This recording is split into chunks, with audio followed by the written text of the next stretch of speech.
सभी पार्टियों ने लगभग प्रदर्शन कर लिया है, अब तक तो माफ़ी मांगी नहीं है। तो मैं भी इस बात को समझता था, मैंने तय किया अपनी पार्टी संगठन के लोगों के साथ बैठ के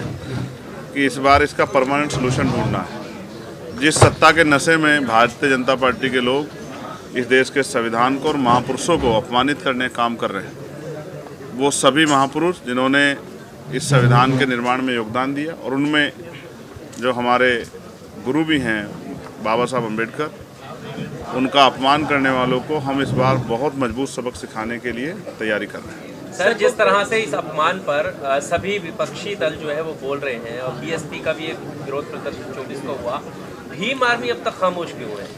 आप अगर ध्यान से देखेंगे तो हर जिले में भीम आर्मी अपना काम कर रही है। आज़ाद समाज पार्टी उस तरह से सामने से पार्टिसिपेट नहीं कर रही, क्योंकि मैंने अभी कई पार्टियों का वो देखा, समय और बहुत सारी चीज़ें लगी लेकिन रिजल्ट जुका तू रहा। तो मैंने कहा ना कि अगर हम 2 कदम पीछे हटे हैं तो इसलिए नहीं कि हम इस विरोध का हिस्सा नहीं है। पार्लियामेंट में भी सबसे पहले ये विरोध हम लोगों ने शुरू किया, लेकिन हम लोग पीछे इसलिए हटे हैं कि हम इसकी बड़ी तैयारी करेंगे, और चाहे दिल्ली में या जिस भी तरह से पार्टी की जो स्ट्रेटजी होगी,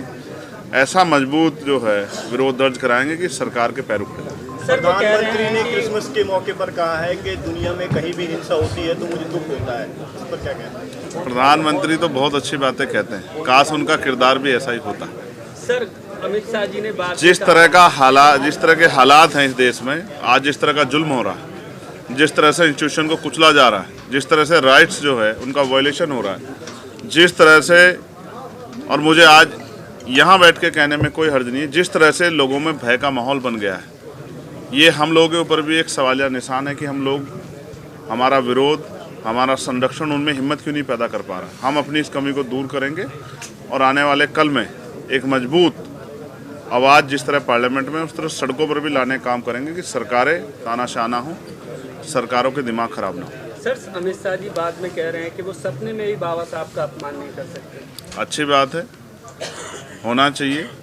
करना भी नहीं चाहिए, लेकिन जो हो गया उस पर अपना खेद भी प्रकट करना चाहिए। विपक्ष के लोग मुद्दा बना रहे हैं। अब ठीक है,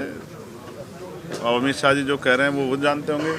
वो उनके दिल में है, जो जबान पे आ गया है, या वाकई में ही वो सम्मान करते हैं, ये तो आप और मैं बेहतर जानते हैं। इसके लिए उनकी हिस्ट्री पढ़ने की ज़रूरत है, और हिस्ट्री इस बात की गवाही देती है कभी उन्होंने संविधान का सम्मान नहीं किया, और उनका जो मूल संगठन है उन्होंने हमेशा संविधान के खिलाफ काम किया। केसेस ऑफ वर्शिप एक्ट की जिस तरह से धज्जियां उड़ाई जा रही हैं, सुप्रीम कोर्ट के जज रास्ता खोल रहे हैं कि क्या कहते हैं, जो मस्जिद की खुदाई हो